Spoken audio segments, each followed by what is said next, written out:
Spiritus, veni Sancti Spiritus. Paix et joie. Amen. Alors, je voudrais, pour cette année qui débute, vous souhaiter mes vœux les meilleurs. Vœux de santé, de prospérité, de percée, que la grâce de Dieu ne vous fasse aucun défaut. Qu'en cette année, vous soyez des vainqueurs, des personnes que le Seigneur a établies pour régner. Que le nom de chrétien que vous portez puisse s'établir là où vous serez. À l'image de David, qu'on puisse vous conférer l'onction au milieu de vos frères. Quelqu'un va me dire un amen sérieux?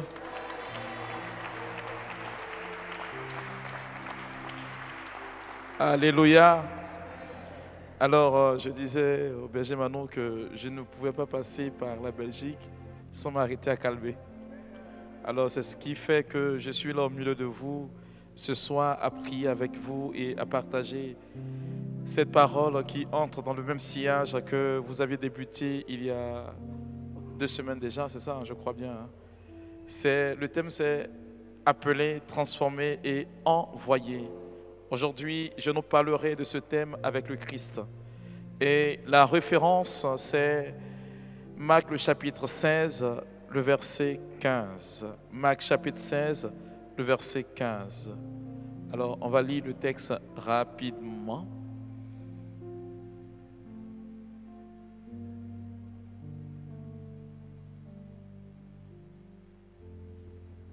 Puis il leur dit, allez dans le monde entier proclamer la bonne nouvelle à toute la création. Alors, frères et sœurs, je veux parler à quelqu'un en ce soir.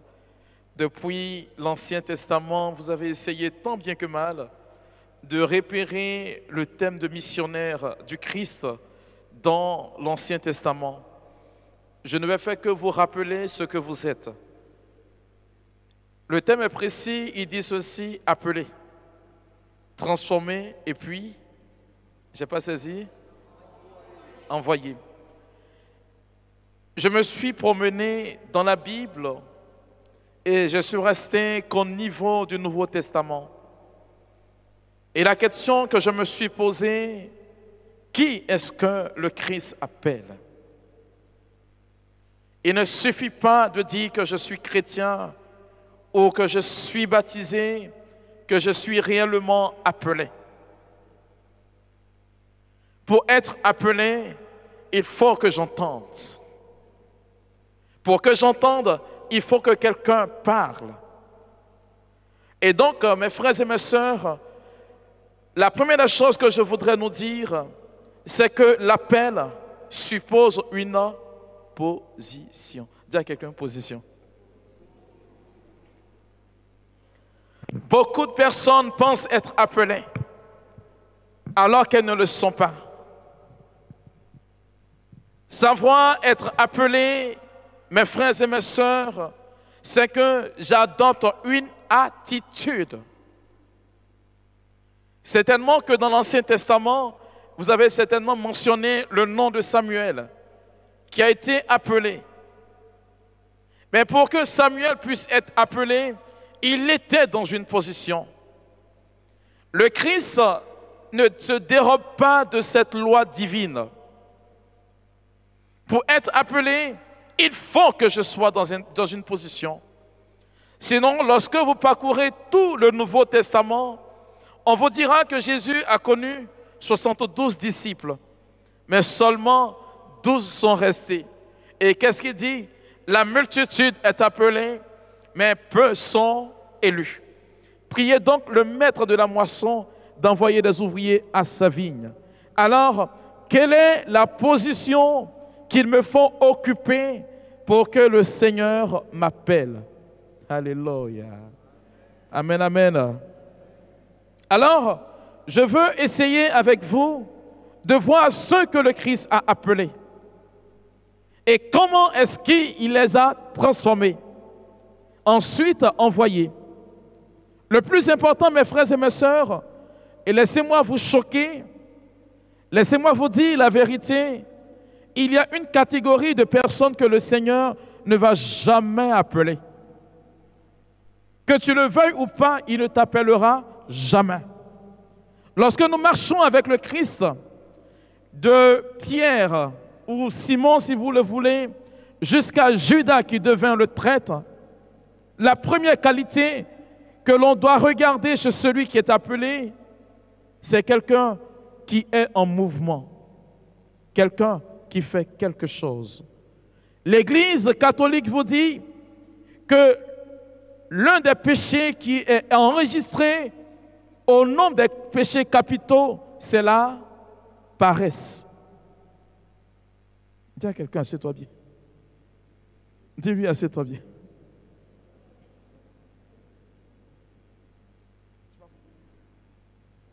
Dieu n'appelle pas les paresseux. Jésus ne s'est pas intéressé aux paresseux. Il appelle celui qui fait quelque chose. Lorsque nous remontons l'Écriture, vous verrez que celui que nous suivons, ou qui a été à l'origine de notre création, mes frères et mes sœurs, il a travaillé pendant 6 jours. Et la Bible m'enseigne que le 7e jour, il s'est reposé. Le livre des Proverbes vous dit que la fourmi travaille 7 jours sur 7. Jour et nuit, elle ne s'arrête pas. Nous appartenons à un Dieu qui n'est pas paresseux. Celui qui est appelé par le Christ, c'est celui qui adopte une position. Et c'est dans le travail, mes frères et mes sœurs, que Dieu t'appelle. Le Seigneur ne transforme pas ce qui n'a pas déjà de fondement. Saint Augustin dit que Dieu nous a créés sans nous, mais il ne peut pas nous sauver sans notre participation. C'est pourquoi vous allez trouver dans l'Écriture que le Seigneur Jésus, avant même de commencer à multiplier le pain et les 2 poissons, il a eu besoin qu'il y ait du pain et du poisson. Dis-moi ce que tu fais et je te dirai là où le Seigneur t'appellera. Il est facile de dire, j'ai été appelé par Dieu. Mais comment Dieu t'appelle-t-il? Tous ceux que Dieu a appelés, ils faisaient quelque chose. Est-ce que tu entends ce français-là? Dieu ne t'appelle pas en dehors de ton cadre de vie. L'appel, c'est là où tu travailles, là où tu vis. L'Église catholique vous parle de la présence sacramentelle de Jésus-Christ. Ce qui veut dire, c'est lorsque toi, en tant que mère au foyer, tu exerces ton activité de mère au foyer que Dieu t'appelle. Il ne t'appelle pas à quitter ton foyer pour devenir prédicatrice. Là où tu dois prêcher, c'est d'abord dans ton foyer. Vous me dites amen. Il appelle Simon et qu'est-ce qu'il lui dit? Tu es Pierre. Désormais, tu ne vas plus prendre des poissons. Qu'est-ce que tu vas faire? Ce sont des hommes que tu vas prendre. Tu n'as aucune activité. Dieu ne fait rien avec toi. Jésus ne fait rien avec toi. C'est pourquoi il a appelé qui? Matthieu, le collecteur d'impôts. On nous dit, il savait écrire. Qu'est-ce que tu sais faire? Il ne suffit pas de dire, j'ai entendu la voix de Dieu. Si vous ne savez pas, le diable parle aussi. C'est pourquoi j'ai parlé de position. Car mes frères et mes sœurs, lorsque je parle de travail, je ne parle pas d'une contrainte. Lorsque vous lisez la lettre de Paul aux Colossiens, le chapitre 3, le verset 23, l'apôtre Paul vous dit ceci: quel que soit votre travail, faites-le de bon cœur, non pour les hommes, mais pour Dieu. Ceux que Dieu appelle, ce sont ceux-là qui ont trouvé de la paix dans le travail. Tu ne peux pas dire que le travail que j'exerce, il est contraignant pour moi, et puis Dieu va t'appeler. Dis à quelqu'un, il ne fait pas ça. Dis-lui. Dieu appelle ceux qui sont en paix dans le travail. Matthieu était heureux. Pierre était fier d'être appelé pécheur. Toi, est-ce que tu es fier du travail que tu fais? Tu es fier d'être maman? Est-ce que tu es fier d'être papa? Le travail que tu exerces, est-ce que tu es fier de l'être? Voici la première condition, mes frères et mes sœurs, que le Seigneur va regarder pour t'appeler.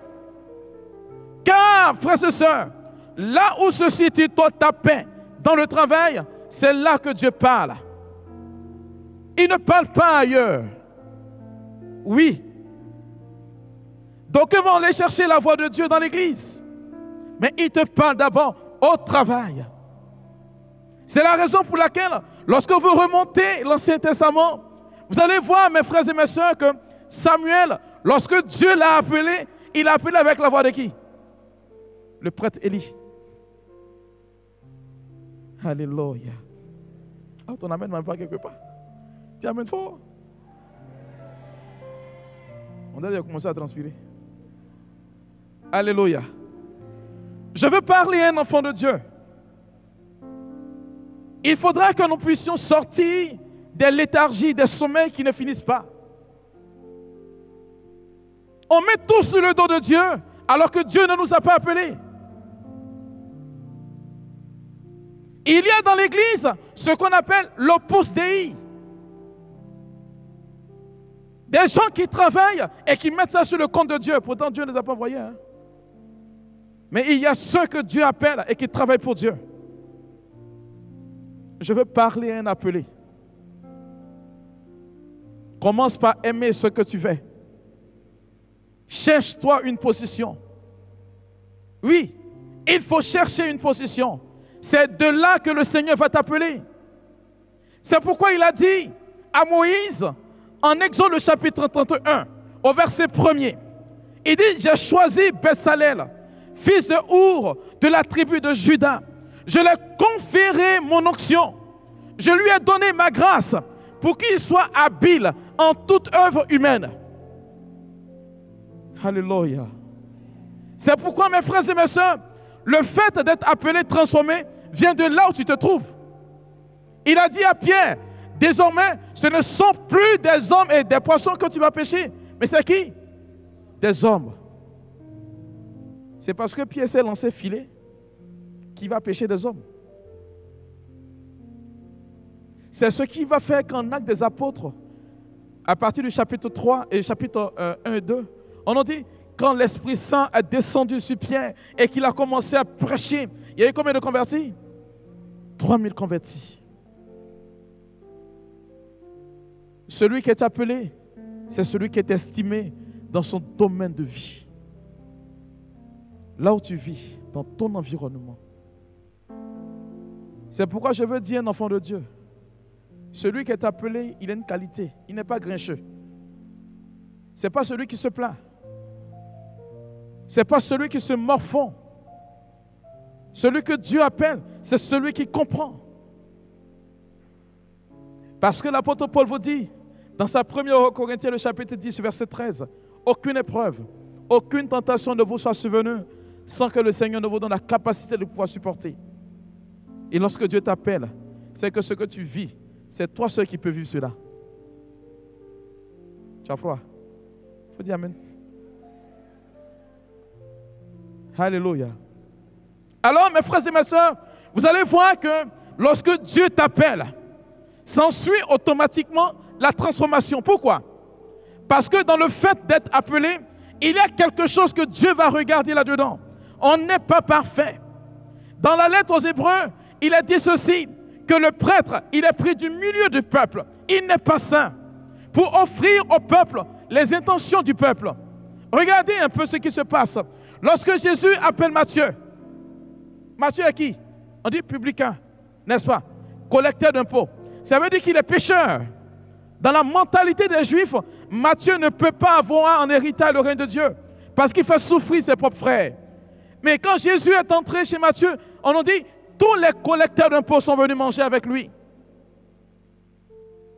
Je n'ai pas entendu ton amen. Ce qui veut dire, dans ce que tu fais, lorsque tu rencontres Jésus, je n'ai pas dit quand tu vas à l'église. Hein? Non, on a qu'à être précis. J'ai dit quand tu rencontres Jésus. Parce qu'il y en a beaucoup qui viennent à l'église sans avoir rencontré le Christ. Hein? Celui qui est appelé, il rencontre le Christ. Parce que ce n'est pas un homme qui t'appelle, c'est Jésus qui t'appelle. Or, quand Jésus t'appelle, il y a dans ton cœur quelque chose qui bouillonne. Tu ne peux pas dire que le Christ m'a appelé et je suis la même personne. Dis à quelqu'un, c'est faux. Dis, c'est faux. Aïe. Tu ne peux pas dire, je suis bagarreur avant. Et j'entre dans l'église avec la bagarre. C'est que le Christ t'a pas encore appelé. Ou bien tu as entendu sifflement et tu crois qu'il t'a appelé. Parce que lorsque le Christ t'appelle, il y a forcément un changement. Parce que lorsque le Christ t'appelle, il y a ce qu'on appelle une rencontre.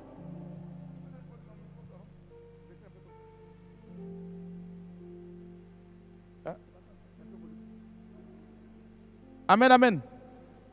Lorsque le Christ t'appelle, il y a la rencontre. Et la rencontre produit le changement. Et il y a des personnes, lorsque vous les regardez, elles vont vous dire, ah, avant, voici comment j'étais, hein. Mais aujourd'hui, voici ce que je suis. À l'image de Zachée. Quand il a rencontré Jésus, il a dit, je fais don de la moitié de mes biens à ceux que j'ai grugés. Aïe, aïe, aïe, je n'ai pas entendu amen de quelqu'un. C'est pourquoi je veux dire à quelqu'un qui est assis dans cette église ou qui me suit, si depuis tu viens à l'église, personne ne t'a suivi pour venir à l'église, c'est que tu es dangereux et puis tu es en danger. Celui qui est appelé, il attire. Est-ce que tu m'entends? Parce que le monde aujourd'hui n'a plus de repères. Et le repère aujourd'hui, c'est toi qui m'écoutes. Mais je vais te porter une bonne nouvelle. Dis-moi amen fort. Ce n'est pas un hasard que tu sois ici. Et le fait que tu sois ici, c'est que Dieu t'avait déjà appelé avant que tu ne viennes. C'est pourquoi je dis quelque chose va changer dans ta vie aujourd'hui. Amen, amen. C'est pourquoi mes frères et mes sœurs, regardez ceux que Jésus a appelés. Il y a quelque chose en eux. C'est particulier. Lorsque tu rencontres le Christ, tu ne cherches plus quelque chose, j'ai envie de dire, qui est extérieur à toi. Tu cherches une intimité avec toi, avec le Christ. Il faut programmer Jean chapitre 1. Oh oh. Aïe aïe aïe. À partir du verset 35. Vous allez voir quelque chose. Hein? Il y a des gens qui pensent avoir rencontré Jésus. Vous savez c'est quoi? Ces personnes pensent, mais elles ne l'ont pas rencontré. Parce que beaucoup viennent à l'église. Pourquoi? Mariage, travail, guérison, ainsi de suite. Enfant, quand ça ne vient pas, oh, je suis paniqué. Alors, il faut lire. Non. Jean chapitre 1er, j'ai dit. Verset 35 et suivant. Allons-y. Écoutez, hein. Ceux-là, ils ont rencontré Jésus. Le lendemain, Jean était encore avec 2 de ses disciples.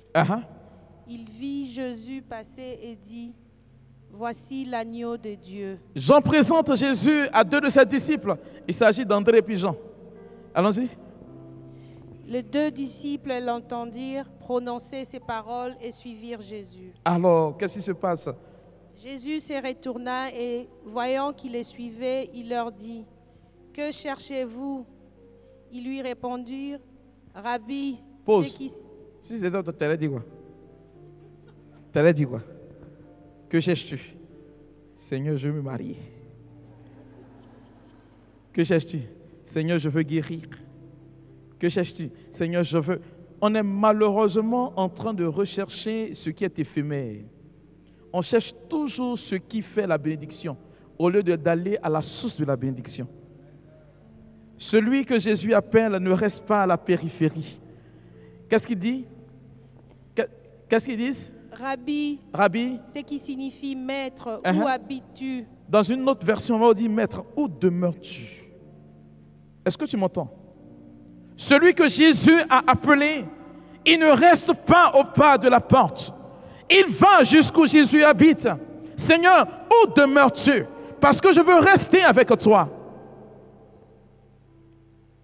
Tu ne peux pas dire que tu as été appelé et puis rester encore. Moi, j'appelle cela de l'amusement. Non, je suis venu à l'église, le prêtre il m'a parlé, ou bien le berger m'a parlé. Après ça, je ne viens plus à l'église. Il ne faut plus venir. Si vous ne savez pas, on est plus d'1 milliard de chrétiens catholiques. Il ne faut plus venir. L'église ne va jamais se vider. Parce que le Christ est dans son église. Là, je suis convaincu. Vous croyez que vous êtes venu de vous-même?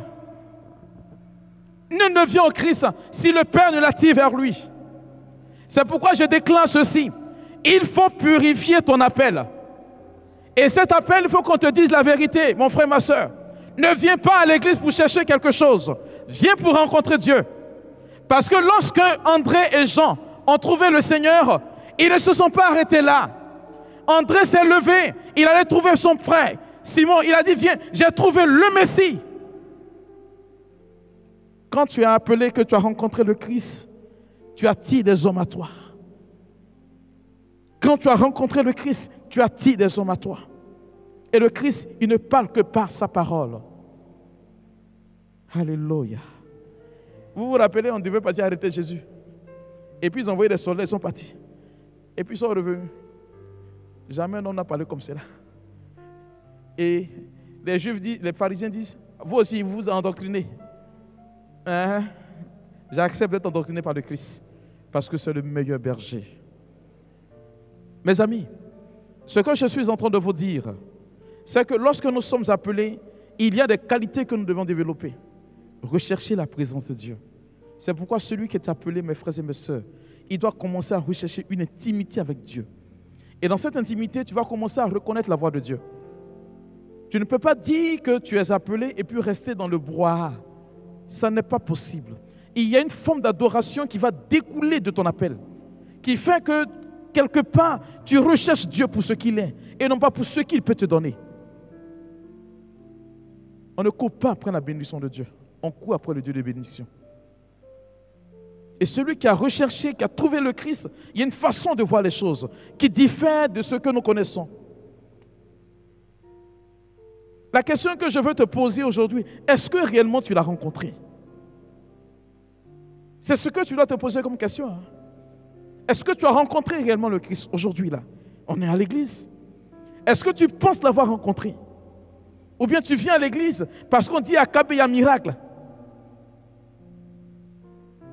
Ou bien tu viens pour danser. Il faut qu'on vous dise des choses clairement. C'est pourquoi, mes frères et mes sœurs, l'implication de l'appel suppose la transformation. Lorsque je suis appelé, il y a une transformation qui s'ensuit. Et la transformation, ce n'est rien d'autre que la conversion. L'Église vous enseigne ceci, la vocation de tout être humain. La vocation à laquelle le Christ nous appelle, c'est la vocation à la sainteté. Tout le monde est appelé à devenir saint. À l'intérieur de cette vocation, il y a ce qu'on appelle des vocations spécifiques. Paul dit, à l'un il est donné la capacité de prêcher, à un autre de prier pour que les malades guérissent, ainsi de suite.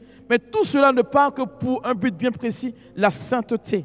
C'est pourquoi il dit en Jean le chapitre 10 au verset 10, le Christ est venu pour que vous ayez la vie et que vous l'ayez en abondance. Et donc lorsque tu rencontres le Christ et que la transformation se produit, mon frère, ma soeur, tu produis la vie autour de toi. Je n'ai pas dit la mort, hein? Tu produis la vie autour de toi. Et tout ce qui entraîne dans la vie, voilà ce que tu produis. Mais ceux qui n'ont pas rencontré le Christ, ce sont ceux qui vont venir revendiquer dans l'église. Laissez-moi vous dire, dans l'église, c'est la théocratie, ce n'est pas la démocratie. Si tu veux venir récupérer pour dire, on a fait vote, il faut quitter notre église, parce que ce n'est pas ce qu'on a dit. On est déjà beaucoup. Dis-moi amen sérieux là.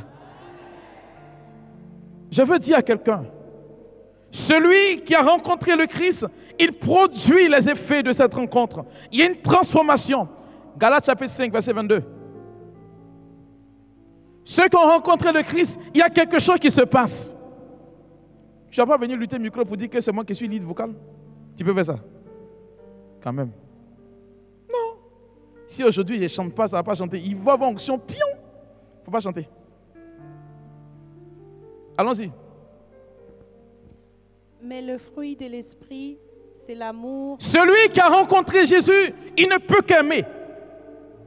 Est-ce que tu entends? Il ne faut pas te presser, ma fille. Celui qui rencontre le Christ, il ne peut qu'aimer. Tu ne peux pas dire que j'ai été appelé, que je suis transformé et produit de la haine dans ton cœur. C'est que tu n'es pas encore converti. Alléluia. Donc, on va mettre quelque chose ici pour évaluer ceux qui sont appelés puis ceux qui ne sont pas appelés. Après, il y a quoi? Après amour, il y a quoi? La joie. Tu vois? Je vais vous dire quelque chose. Vous ne vous rendez pas compte. Tu peux recevoir tout à l'heure une mauvaise nouvelle. Un malheur peut frapper à ta porte. Mais quand tu rentres dans l'église, dis-toi que celui qui est la source du bonheur, c'est lui que tu viens rencontrer. C'est pourquoi l'église dit que la joie, elle est chrétienne, mais la tristesse, elle est païenne. Tu ne peux pas venir contaminer les gens avec ta tristesse. Ce n'est pas possible. Au contraire, quand tu rentres dans l'église, il faut que tu sois une personne joyeuse. Oui. Est-ce que vous savez que la science vous dit qu'une personne qui est beaucoup en joie, elle tombe moins malade et puis elle vieillit moins vite? Mais une personne qui chaque fois serre son visage, qui a toujours le visage comme le poing serré, elle est tout le temps malade et puis elle vieillit très vite. Vous ne savez pas ça? Alors, quand tu croises ton frère, ta soeur, souris. Il faut sourire. La joie. À quoi encore, ma fille? La paix. La paix. Il faut dire la paix. Je vais vous poser une question. Une seule question. Tu gagnes quoi à aller dire à l'autre ce que l'autre a dit sur l'autre là? Tu gagnes quoi là-dedans? Dis-moi. Qu'est-ce que toi tu gagnes là-dedans? Jésus dit ceci, le diable il est menteur depuis l'origine. Et puis c'est un diviseur. Quelqu'un qui fait ça là, il ne faut pas chercher loin. Hein. Il reproduit les actes de son père qui est le diable. Non, il faut qu'on soit clair. Seul un enfant du diable peut que diviser. Lorsqu'on dit que j'ai rencontré le Christ, que je suis transformé, c'est la paix qui garde mon cœur. Je ne peux pas rester dans un environnement où que c'est la guerre. C'est la division. C'est-à-dire que toi, quand tu ouvres ta bouche nette, il n'y a pas l'arbre. Il ne faut pas chercher loin. Le sorcier, c'est comme ça qu'il se comporte. Tu te plains de tout. Et c'est toi qui crains la zizanie. Toi, ta parole de connaissance, c'est pour attraper le sorcier de la famille des gens. On appelle ça la sorcellerie. Dieu ne parle pas comme cela. Il faut dire Amen. Non, je suis en train de t'enseigner, donc dis Amen. Amen, Amen. Alors, vos histoires de « j'ai reçu une onction bizarre, Dieu dit, Dieu fait », je dis à quelqu'un, Dieu pour prendre ta vie, il n'a pas besoin de te donner parole de connaissance. Il prend et puis il s'en va avec. Dans vos histoires, j'ai rêvé, tu es mort là, il faut arrêter ça. J'ai rêvé, tu as fait accident, il faut le laisser. C'est le diable qui le fait. Et si vous ne savez pas, Saint Jean de la Croix vous dit ceci, que le diable est capable de vous dire 9 vérités. Et puis la 10e chose, c'est un mensonge. Il n'y a pas longtemps, c'est l'année dernière, non? L'année passée. Une jeune dame est venue, elle a créé la division dans sa famille. Voici une dame qui est sortie de la vigile. Et puis, sous l'effet du Saint-Esprit, elle prie. Elle donne tes paroles de connaissance. Elle prie des malades chez elle à la maison qui guérissent. Elle donne parole de connaissance, c'est authentique. Et où elle va gâter à faire? Leur nièce, la dernière, la nièce, la fille, l'enfant de... Oui, c'est ça, leur nièce, leur cousine. Elle, sa cousine, mais la nièce, c'est sa maman. Elle dit que la fille est sorcière. Imaginez-vous, vu tout ce qu'elle a dit, et puis ce qu'elle vient poser comme acte là, on va dire quoi? C'est vrai. Donc, elle tire la fille par les cheveux pour la tirer, pour la jeter dehors. Ses frères, ses soeurs, ils sont en train d'assister. C'est sa mère seule qui s'est levé, qui l'a poussé, qui lui a dit, mais arrête ça. C'est quel Esprit Saint tu as reçu qui a dit que la fille est sorcière? Ça a créé la division dans la famille. Partout ils sont passés, vu les antécédents de ce qu'elle venait de faire, et puis ce qu'elle a dit là. On trouve que c'est vrai. Quand elle est rentrée chez moi, je lui ai dit, si tu ne sais pas, lorsque Jésus a posé la question à Pierre, pour vous qui suis-je? Il a répondu, tu es le Fils de Dieu. Après, Jésus a annoncé qu'il doit partir mourir. Qu'est-ce que Pierre a dit? Ça ne t'arrivera pas. Qu'est-ce que Jésus a dit? Arrière de moi, Satan. Je lui ai dit, Pierre a déclaré que Jésus était Seigneur. Et sur le coup, après, Jésus a dit qu'il est Satan. Je lui ai dit, ce qui garde notre vie, c'est la capacité de pouvoir discerner. C'est pourquoi dans le fait de la transformation, il y a le discernement. Il faut discerner toutes choses. Ce qui ne produit pas la paix ne vient pas de Dieu. C'est pourquoi vous n'allez jamais entendre Dieu donner une parole de connaissance pour troubler votre esprit. Le jour où on te dit quelque chose qui trouble ton esprit, c'est que ça ne vient pas de Dieu. Dieu donne deux sortes de paroles de connaissance. La première, c'est pour annoncer quelque chose qui va venir sur ta vie. Et puis la deuxième, c'est pour t'inciter à la conversion, c'est tout. À part ça, là, le reste, là, c'est Satan. Amen, amen. Donc, il y a la paix. Il y a quoi encore, ma fille? La patience. Alors, moi, je ne sais pas. Tu es pressé, tu vas où? Non, comme si tu n'as pas faim, quelqu'un d'autre ne va pas faire. Vous êtes pressé, là, vous allez où? Péché, on va faire ça précipitamment, pourquoi? C'est le diable qui est toujours pressé. Dieu, il prend son temps. Parce que le temps, c'est l'autre nom de Dieu. Celui qui est transformé sait faire les choses avec patience. Donc, vos histoires de si je ne fais pas vite, ça ne va pas venir, c'est que ce n'est pas pour toi, il faut laisser. Et c'est là que le chrétien doit apporter la sérénité dans le cœur des gens. Est-ce que tu m'entends? Celui qui a rencontré le Christ doit apporter la sérénité dans le cœur des gens. Alors que tout le monde est en train de courir de gauche à droite, toi, reste serein. On a vu Jésus dans la barque, alors que le vent et l'eau étaient en train de taper la barque.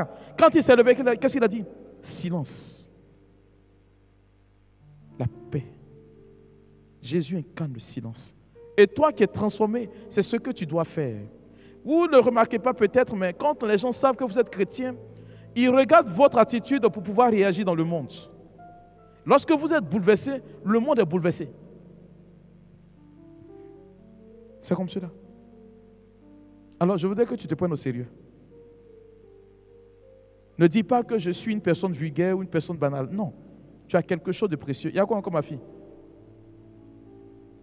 La bonté, la bienveillance, la foi, la douceur et la maîtrise de soi. Tout cela, mes frères et mes sœurs, découle du lien que j'ai avec le Christ. Et ce lien ne vient que de ce que j'entends. Paul dit quoi? Romains 10, 17. La foi me vient de ce que j'entends, et ce que j'entends vient de quoi? La parole de Dieu. Mes frères et mes sœurs, la transformation suit mon appel. Si j'ai vraiment été appelé, c'est que j'ai changé. Vous n'avez jamais entendu des gens dire que j'étais brigand? Moi, je connais un prêtre qui est au pays, braqueur, mais qui est prêtre aujourd'hui. Je vous assure, braqueur, hein, mais qui est prêtre aujourd'hui. Lorsque tu as rencontré le Christ, il y a des choses qui se produisent dans votre vie. Je me rappelle d'une de mes filles qui était passée me voir un jour. Son mari, c'est quelqu'un il avait toujours raison. Il n'avait jamais tort. Et quand il a raison, waouh, c'est gâté. Imaginez-vous qu'il passe son temps à humilier la bonne dame. Elle tient la maison, elle fait tout. Mais il s'avérait qu'un jour, elle a attrapé le monsieur en flagrant délit d'adultère. Quand femme a raison. Elle a bavardé sur le monsieur. Elle dit, pour la première fois, je t'ai attrapé. Occasion de louper ses péchés. Mais elle a fini de cafouiller le monsieur. Et puis elle sort, elle dit, je sors, hein, tu m'attends. Donc elle est sortie.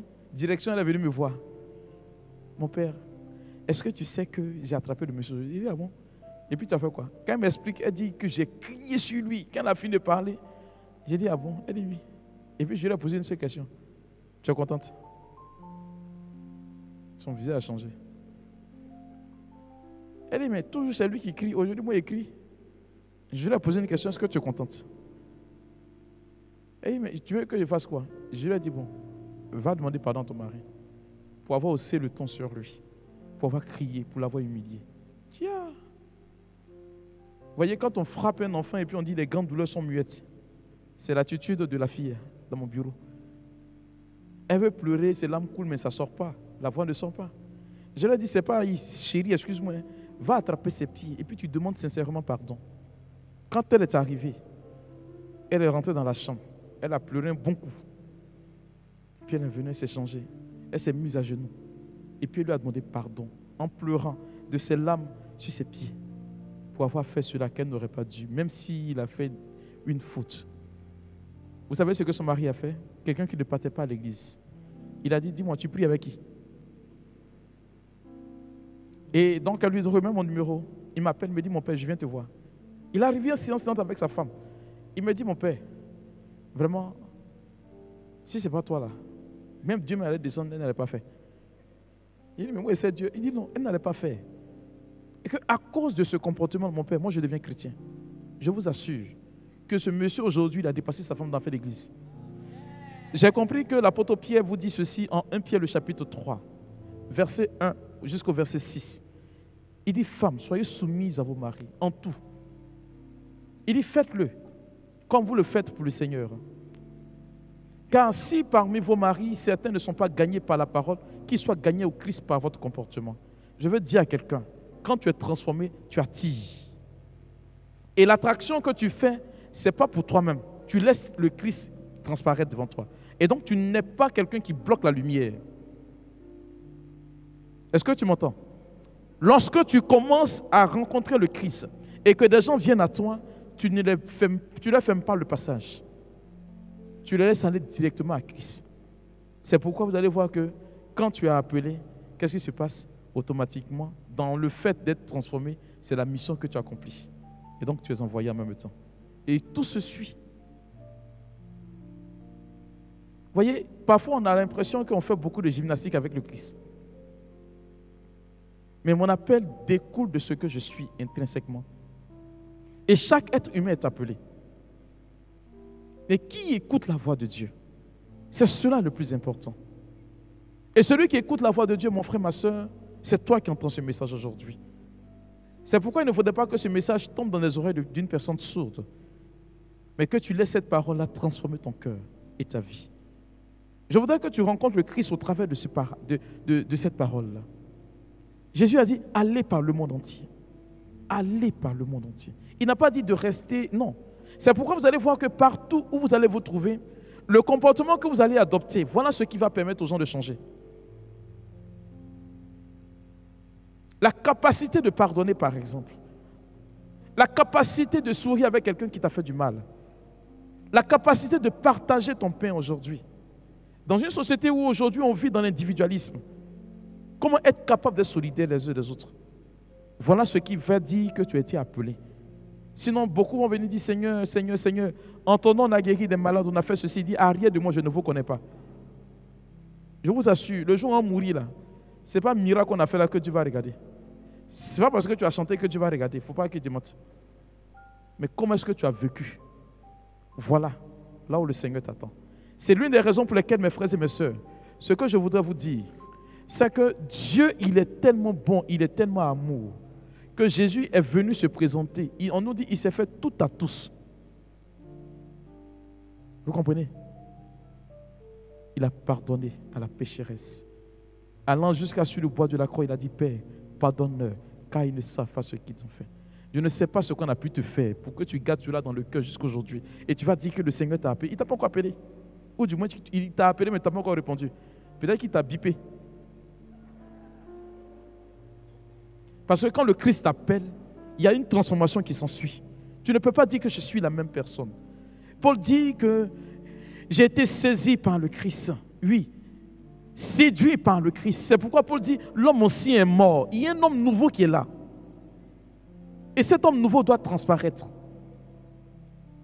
Je ne voudrais plus que tu sois un chrétien en plus, mais que tu sois un chrétien de qualité. Quand on te voit vivre, on dit, ben, toi, on dit ta façon d'aimer Jésus là, oui. Il n'a jamais dit que parce que tu le suis, tu ne seras pas dans le besoin. Le prêtre, il a lu ça aujourd'hui, non? Si vous ne savez pas, asseyez-vous bien, je vous dis. Jésus était là et puis ils ont eu faim. C'est pourquoi ils ont cassé les épis pour manger. On n'a pas dit qu'il était absent. On nous dit qu'il fait lever son soleil sur les bons comme sur les mauvais. Il fait pleuvoir sur les justes comme sur les injustes. Ce qui veut dire que ce que les hommes vivent au quotidien, vous allez avoir ça pire et puis même pire. Parce que ce sont les épreuves qui vérifient la qualité de votre appartenance à Jésus-Christ. Les latins disent ceci, honos, unus. L'honneur implique la charge. Ce qui veut dire que quand je suis chrétien, j'ai la charge de ma chrétienté. Or, quand on dit chrétien, c'est que il faut que je souffre dans ma chair. Car ainsi a-t-on traité le bois vert. Qu'adviendra-t-il du bois sec? Et celui qui est appelé, la première caractéristique de celui qui est appelé, c'est celui qui ne se plaint pas de sa situation. Est-ce que tu entends? Et je ne sais pas si c'est à vous que je donnais ce témoignage un jour. J'étais là et j'étais dans le besoin. Quelqu'un m'avait grugé pour une question d'achat de voiture. Et ce jour-là, je devais sortir. J'avais 5 prédications en Côte d'Ivoire et dans 5 communes différentes. Et j'ai dit à Dieu, mais attends, tu m'envoies prêcher et puis je n'ai pas de voiture pour me déplacer, je fais comment? Donc j'étais fâché. Et puis dans ma colère, j'allais à l'adoration. J'ai le regardé et puis si tu ne réponds pas aujourd'hui, je ne bouge pas. Vous savez la parole qu'il a sortie? Il a dit, comme Paul, je sais vivre de tout, je sais vivre de peu. Quand il a dit ça, là, je me suis tué. J'ai arrêté mon taxi. J'ai dit, bon écoute, je vais prêcher dans tel coin. Quand j'ai fini, mon père va te déposer. Il dit, non, ce n'est pas la peine. J'ai compris une seule chose. Quand tu es mordu par le Christ, les choses de la vie, là, ce n'est qu'éphémère. C'est l'amour de Dieu seul qui compte pour toi. Et quand l'amour de Dieu entre dans ton cœur, mon frère, ma soeur, tu ne peux plus t'asseoir. Il y a un feu qui brûle. Il y a quelque chose qui bouillonne. Et donc, tu ne peux plus venir à l'église pour dire que je viens pour quelqu'un. Tu ne peux plus faire les choses parce que le berger va, si tu ne fais pas, le berger va te regarder. Si tu ne viens pas à Kabé, crois-moi, des gens qui vont venir après toi, là, seront convertis. Oui. Parce que ce n'est pas pour tout le monde que le Christ est venu. Il est venu, certes, mais c'est ceux qui l'ont accueilli. C'est pourquoi il dit dans le prologue de Jean, Jean chapitre 1, la lumière est venue dans le monde et les siens ne l'ont pas accueilli. Car si tu accueilles Jésus, tu deviens toi-même lumière. Je veux te dire, mon frère, ma soeur, qu'il s'agit de dire simplement oui quand le Seigneur t'appelle.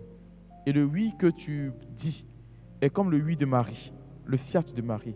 Cela engage beaucoup de choses. Il y a beaucoup de complications là-dedans.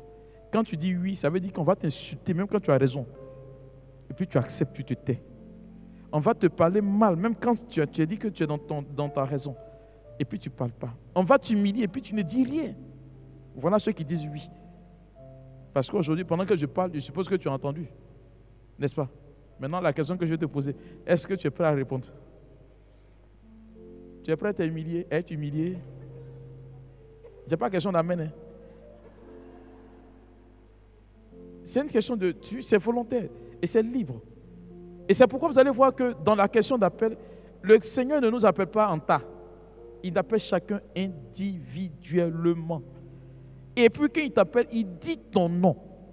Mais ce qui est intéressant, c'est qu'il y a ce qu'on appelle la liberté des enfants de Dieu. Et il t'appelle sous la base de la liberté. Tu peux dire oui comme tu peux dire non. Il ne faut pas venir parce que quelqu'un dit non que moi j'ai dit oui. Alléluia. Ton amen ne me bénit pas. Hein?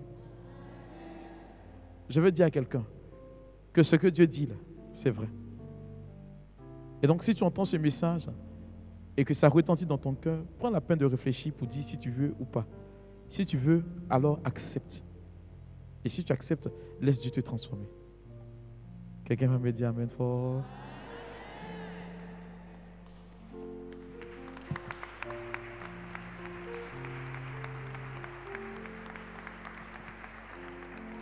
Alors, je vais maintenant demander à ceux qui veulent vraiment répondre à cet appel de Dieu. Je le dis, hein, c'est libre. Quand tu venais ici, tu ne pensais pas que le Seigneur te pose cette question. Il t'a surpris. Imagine-toi le privilège que tu peux perdre en ne regardant pas les choses du monde. Imagine-toi les humiliations que tu peux subir en acceptant le Christ. Imagine-toi la maladie dans laquelle tu vas rester. Ou du moins, le fait qu'on te réunit quelque part. Et tu le fais que pour l'amour du Christ. Voici les difficultés qui te seront liées. Car lorsque Pierre lui a dit, Seigneur, nous qui avons tout quitté pour te suivre, qu'allons-nous recevoir en retour? Il a dit, personne n'aura quitté père, mère, enfant, sans recevoir cela ici bien, ici bas, avec des persécutions à l'appui.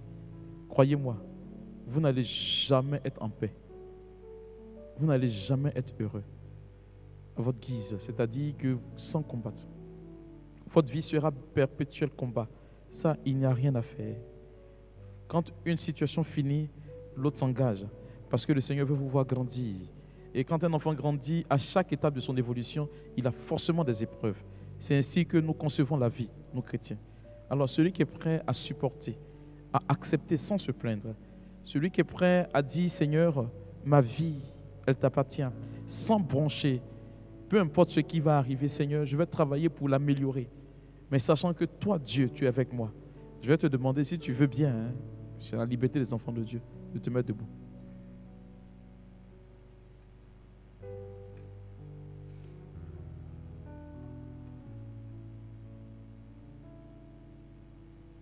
Il ne faut pas te lever parce que j'ai parlé.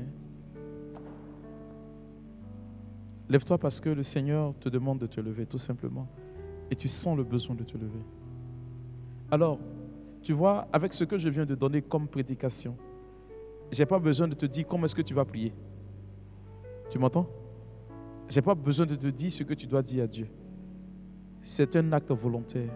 Alors, je vais t'inviter à dire ton oui à Dieu dans ton propre français, dans ton propre dialecte, dans ce que tu dis, dans ce que tu vis, simplement.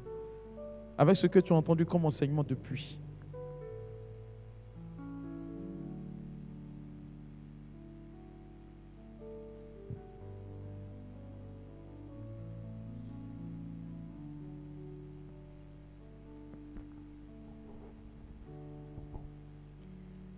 Chaque jour, il t'appelle.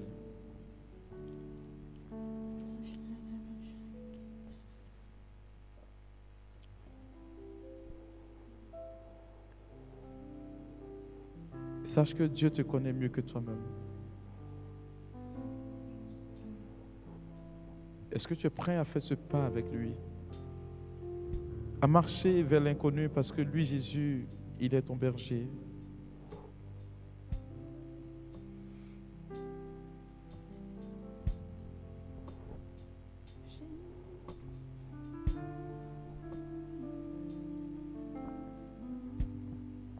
Est-ce que tu veux bien dire à Jésus, je veux marcher avec toi aujourd'hui? Est-ce que tu veux bien lui dire, Seigneur, je veux te suivre?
Demander à ces 3 personnes, je n'ai pas dit 4, je n'ai pas dit 5, je n'ai pas dit 2, à ces 3 personnes pour qui je vais libérer la parole de venir, le berger va prier pour elles. Vous êtes fatigués. Vous êtes fatigués, vraiment fatigués. vous êtes vraiment, vraiment fatigué parce que quand vous vous êtes levé et que vous avez entendu ces dernières paroles, que ça sera difficile, vous vous êtes dit tout de suite que avec ce que je vis déjà, vous avez peur de ce qui va arriver, mais vous êtes quand même levé. Vous êtes trois personnes. Je vais vous demander de venir, le berger va prier pour vous. Et je vais demander à cette personne, tu es seul, tu as dit oui, mais la question que tu te poses, est-ce que le Seigneur peut t'accepter parce que tu te sens indigne de lui? Est-ce que tu peux venir? La parole qui va te réconforter, c'est que, je le dis bien, hein, la parole qui va te réconforter, c'est que Pierre était indigne. Est-ce que tu sais que David était pécheur et qu'il a même tué un de ses serviteurs pour prendre son épouse? Vraiment, tu sens que tu n'es pas digne de servir Dieu. Ce n'est pas parce que je dis, mais tu te sens impropre. Et toutefois que tu rentres dans une église, la première des choses que tu fais, c'est de demander sincèrement pardon pour ce que tu as posé comme acte par le passé. Parce que tu as eu un passé assez vraiment trouble, où tu n'es même pas fier d'en parler. Tu le caches quelque part. Je vais demander à cette personne de venir pour que le berger puisse prier aussi pour elle.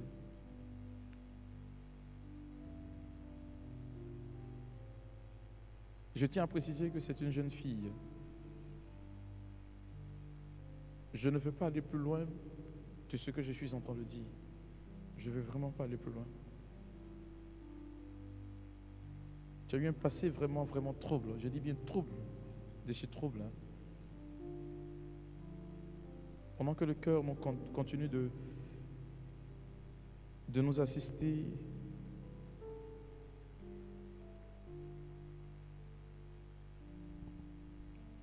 je vais demander à cette jeune fille de comparer sa vie avec celle de Marie-Madeleine. Et cette dame qu'on a attrapée en flagrant délit d'adultère. Alors je te donne ces indices pour que tu viennes, s'il te plaît. Je veux que toi-même tu te déplaces, que tu viennes. Tu sais de quoi je parle. Tu n'es pas fier de cette ville. Voici ma vie pour faire ta volonté. Seigneur, voici ma vie pour faire ta volonté.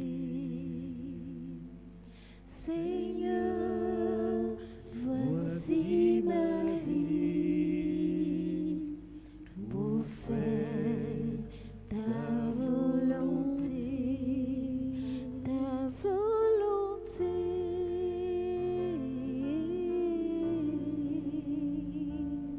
Pour faire.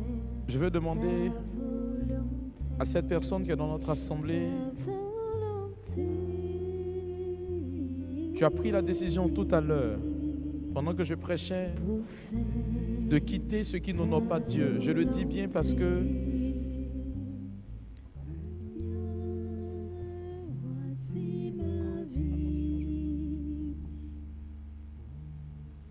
je vais demander à cette personne, tout à l'heure quand je prêchais, tu as pris la décision de quitter parce que ce dans quoi tu vis,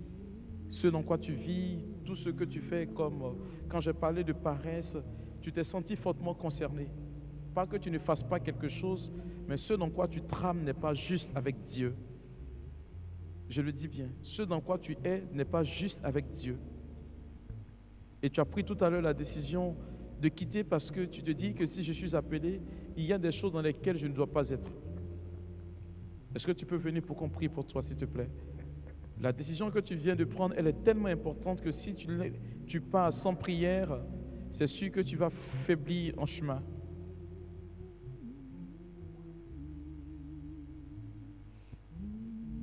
Je vais demander à l'assemblée de s'asseoir.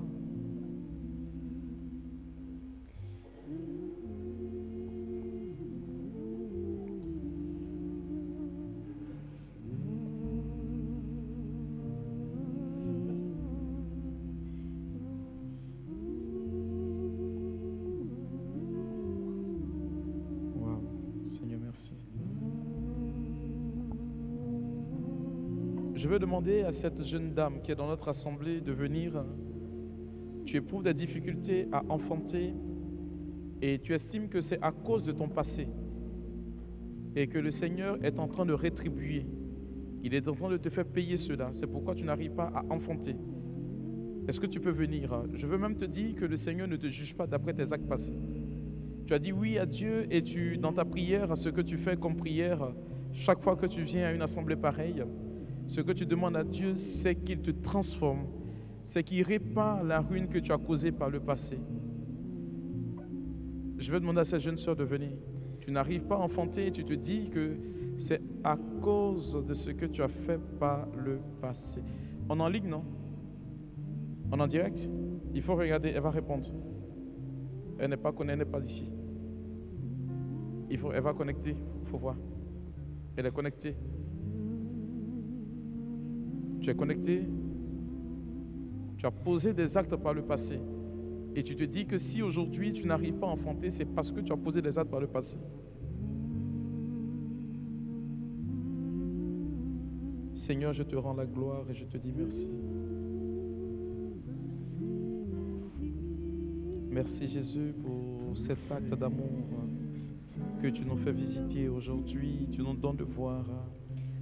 Je te dis merci pour ces personnes que tu es en train de toucher maintenant de ta présence. Je vais demander à cette personne qui est dans notre assemblée, tu ne t'es pas rendu compte, de beaucoup de choses, mais je vais te dire ce qui se passe. Et tu vas faire la relation, tu verras de quoi il s'agit. Le Seigneur t'a fait don de quelque chose comme grâce. Tu as été toi-même malade. Je le dis, tu as été toi-même malade et tu as été rétabli, guéri par Dieu.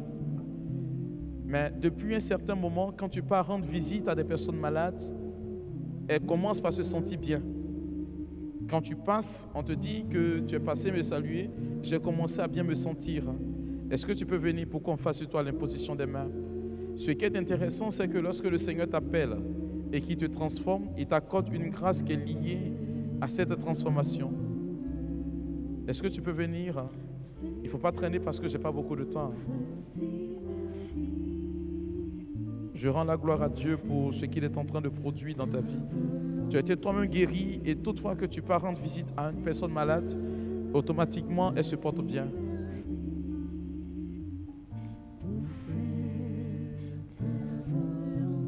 Seigneur, merci.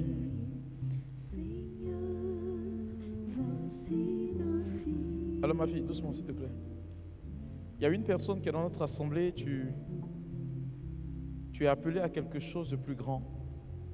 Je veux moi-même t'imposer la main parce que ce qui va se produire, c'est que le Seigneur veut que tu manges sa parole comme un rouleau et que tu commences à communiquer cette parole aux gens. Je vois sur ta vie comme un appel afin de pouvoir annoncer le Christ à temps et à contre-temps. Le feu qui bouillonne dans ta vie est particulier. C'est un feu de prédication. Et j'entends déjà ce que je vois dans mon esprit, c'est que pendant que tu ouvriras la bouche et que tu vas te mettre à prêcher, des cœurs seront vraiment touchés, des personnes seront vraiment converties. Ce n'est pas que tu as décidé, c'est que le Seigneur te l'a donné. C'est une grâce que le Seigneur t'a faite. Et pendant que je libère cette parole, je vois la main de Dieu qui se pose sur ta vie, comme s'il disait ceci: j'ai fait choix de ton existence. C'est une grâce assez particulière, c'est une motion particulière que je reçois maintenant. C'est quelque chose de fort. Je demande aux frères de la sécurité de faire très très très attention parce que le Seigneur est en train de remplir sa personne. Il y a comme un feu qui est en train de bouillonner. Ce que je dis est déjà arrivé. Ce n'est pas que je suis en train d'inventer quelque chose. Je suis en train d'annoncer ce que le Seigneur a mis comme dépôt de grâce dans ta vie. Regarde tes lèvres, ta bouche. Le Seigneur dit, ça sera plus fort que ce qu'il annonce. Sa gloire est pour toi. Regarde, je parle maintenant et j'annonce quelque chose de nouveau comme un décret. Il dit, tu vas enseigner et tu prêcheras. Et cela sera tellement authentique que des personnes vont commencer à se convertir pour cette grâce qu'il dépose dans ta vie. Pendant que je libère cette parole, regardez, la motion de l'Esprit repose sur sa vie. Je le dis bien, c'est puissant, c'est merveilleux ce que je dis. sa grâce est en train de découler maintenant. Je vais vous demander de faire très très attention parce que ça brûle. C'est comme un feu qui descend du ciel. C'est quelque chose de particulier que le Seigneur est en train de donner à cette personne. Je vois que ta bouche, tes lèvres, tes entrailles sont en train de frémir. Parce que Dieu dit, c'est pour toi et c'est la grâce qui est là maintenant pour toi. Regarde, l'occasion t'est donnée maintenant. Tout est en train de changer. J'annonce ce décret nouveau. J'annonce ce décret nouveau sur ta vie. Pendant que je libère cette parole, regarde, la motion de l'Esprit t'a rejoint maintenant.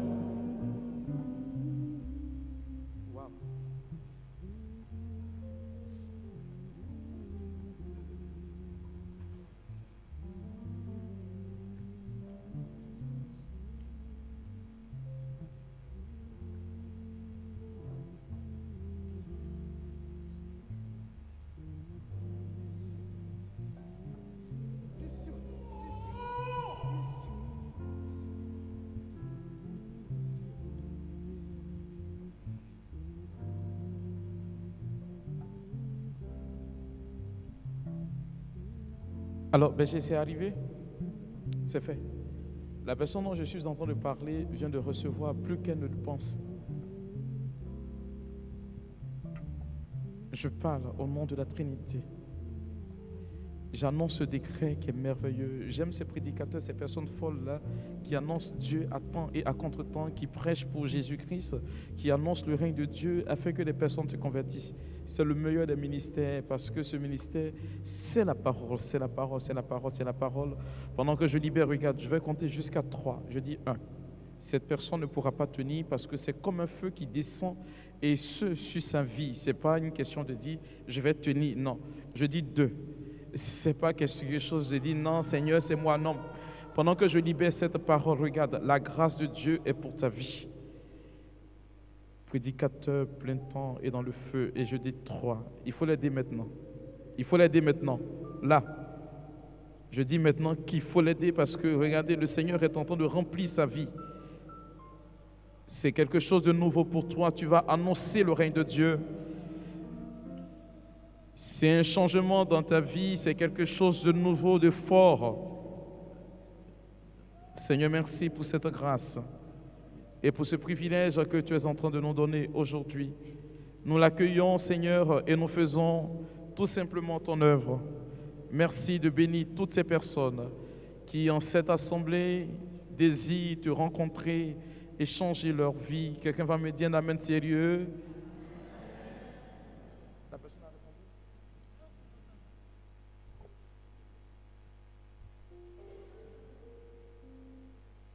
Alors, le message que j'ai donné pour la personne qui est en ligne, c'est une jeune dame qui a malheureusement pratiqué au moins 3 avortements et tu n'arrives pas à enfanter. Tu te dis que le fait de ne pas pouvoir enfanter est dû aux avortements que tu as fait précédemment. Je donne cette parole précise pour que tu t'identifies et puis que tu viennes rencontrer après le berger.